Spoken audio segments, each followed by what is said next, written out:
Everything is better in bulk, so salt lettuce.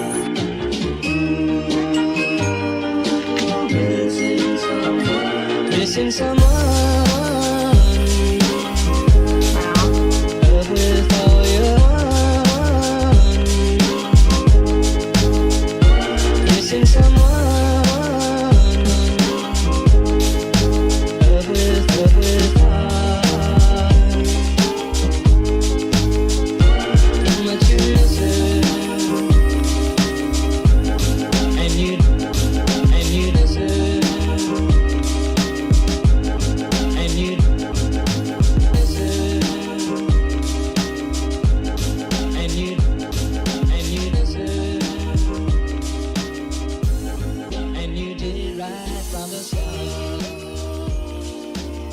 Alrighty guys, I have just finished up packing away the Christmas tree, undecorating 2020. She's gone, she's left back in last year, thank God. Although it's kind of sad, like I love keeping the festive spirit alive as long as possible, but I'm like, look, it's past mid-January now, it's time, and I'm just getting more and more excited for spring. Like, let's just get spring here.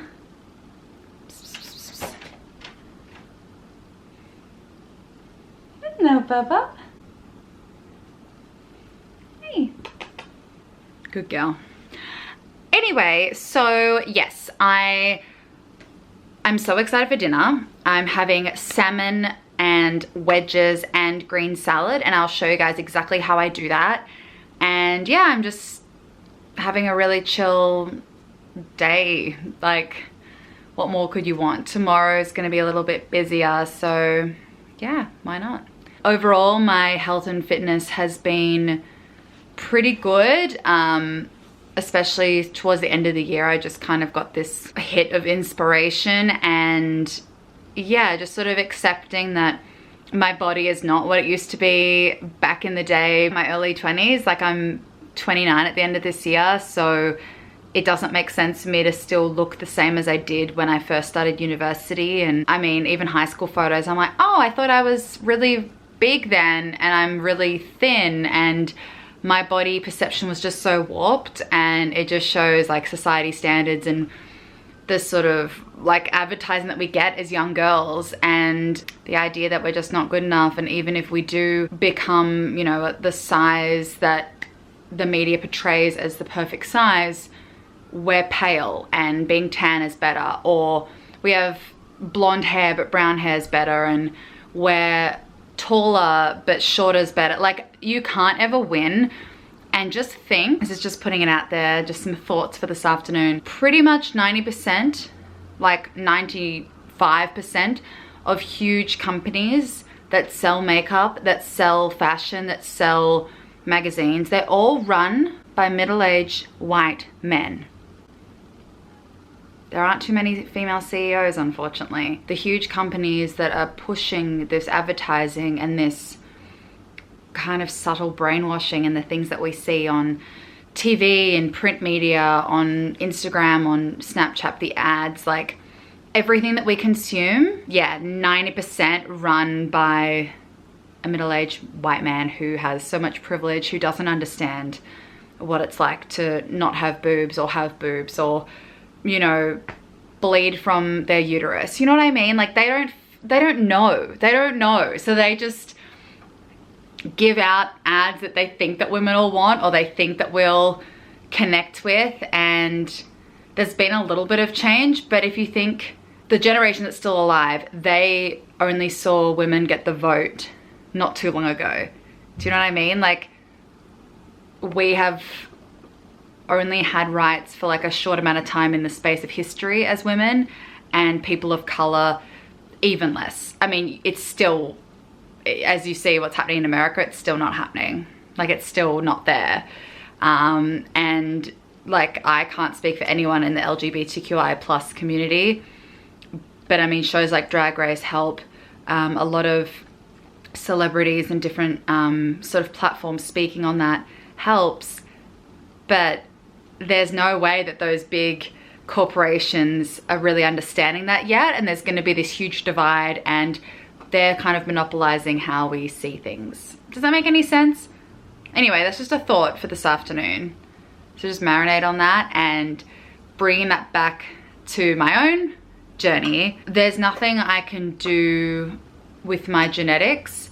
There's only how I can help my mental health and overall health. Like if I'm not in the unhealthy weight range and I'm not putting like my fat, my body fat isn't endangering me in any way to cause any sort of heart disease and things like that. Like if I'm 20 kilos heavier but still healthy according to you know, personal trainers or doctors or things like that, not that I really see anyone regularly, but do you know what I mean? Like I could be a size 16 and be healthier than I am now at a size 10. Does that make sense? So you can be like skinny fat and they can be eating McDonald's and sugar, but it's just they have a quick metabolism. So to me, I'd rather be healthy and bigger than really, really underweight for my genetics and not be doing it the healthy way. Like there's no quick fix. So yeah, I eat really well in my opinion.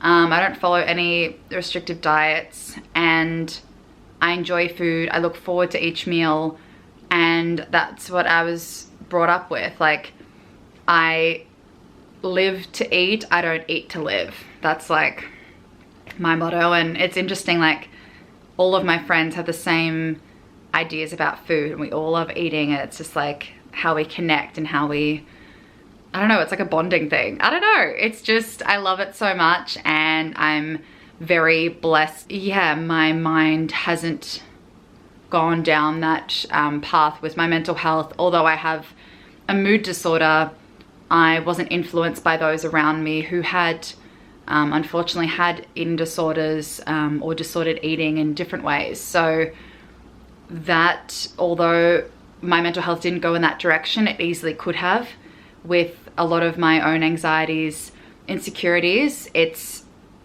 an issue, but it's definitely nothing like an eating disorder, which I'm very grateful to not have gone through or dealt with. I've seen friends and yeah, family go through disordered eating and it's scary and it should be taken seriously. So anyway, I am going to keep at it, have my apple, do some editing, and then I'm gonna do my workout. I just wanted to quickly, I guess, sort of put a disclaimer out there. I don't think that being skinnier is better than being bigger, but I'm just generalizing. In my lifetime, the ideal body has always been quite thin. So that's what I meant, that I have always wanted to be model thin and fit that like 6 to 8, like a size 6 Australian size, and like have a tiny waist and like lean legs and like 6-pack abs and beautiful boobs and things like that, because all of the media that I've consumed and what I sort of feel like I should have been that, but it's taken me so many years to realize that that is literally impossible because I can't grow myself. I mean, sure, I can get a boob job, but I don't have the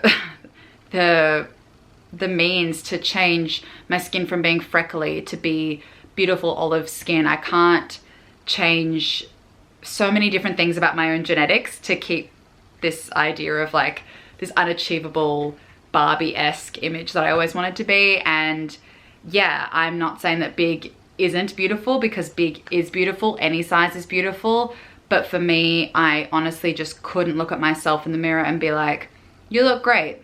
Like, I can appreciate things about myself, but even still to this day at 28, and I'm not wearing makeup right now and I'm posting this on the internet, so for me that's a big step, but I'm still going to see myself when I walk out of the shower and be like, okay, like, it's so hard to love yourself, and I love who I am internally. Like, I know that I have great qualities in my heart and soul, but visually, I know that doesn't even matter as much. Like, as long as I know I'm a good person inside, I think that's all that should matter anyway. So I'm just trying to think that people who are my friend and people who love me don't love me because I've got blue eyes or blonde hair, or that I'm, you know, have straight teeth or whatever. Like, they shouldn't care because I don't look at my friends and pick them because they look a certain way.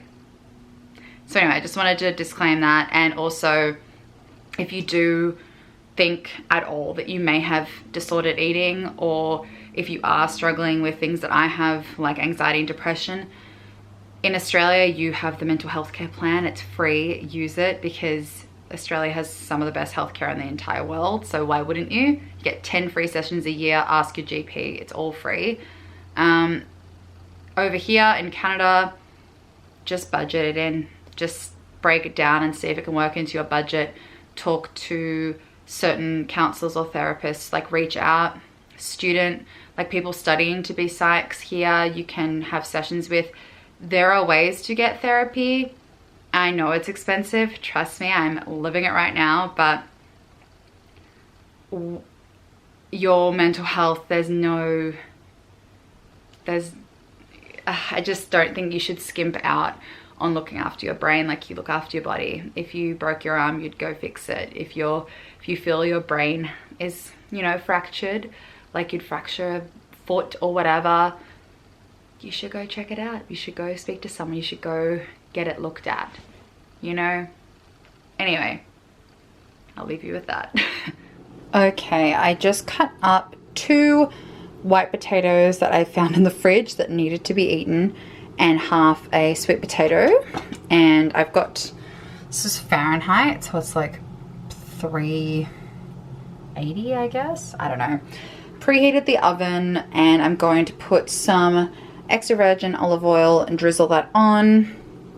And what else? Maybe put some paprika, maybe some, this looks like trash, this lemon pepper. All this oil, like, it's such an old, like, we clean this area like daily, but this is such an old exhaust fan that it just like drips oil. It's so disgusting. Ugh, so that's literally oily.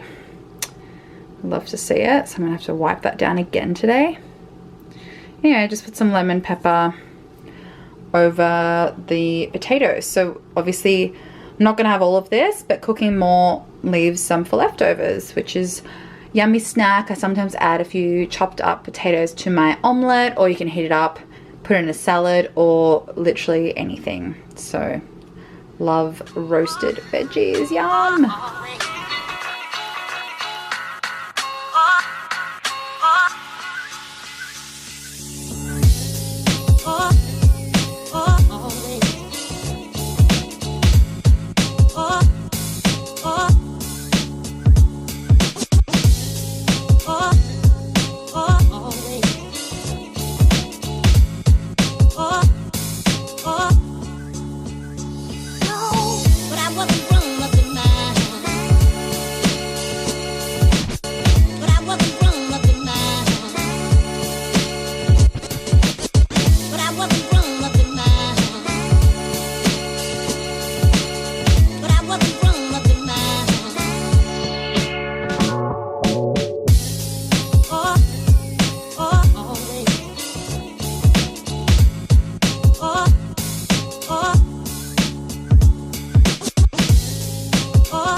My camera battery is flashing dead, so I'm going to quickly wrap up this vlog. I hope you guys enjoyed this random day in the life, especially like pretty much everything I ate. Breakfast is always the same, that omelette, you guys know it. And I just did some vacuuming and washed my hair. I have an audition tomorrow, super exciting. And yeah, I'm going to like nurse my food coma on the couch. I'm watching Morning Wars right now. I'm loving it. But anyway, my camera's about to die. Thank you so much for watching, and I'll see you in my next video. Bye.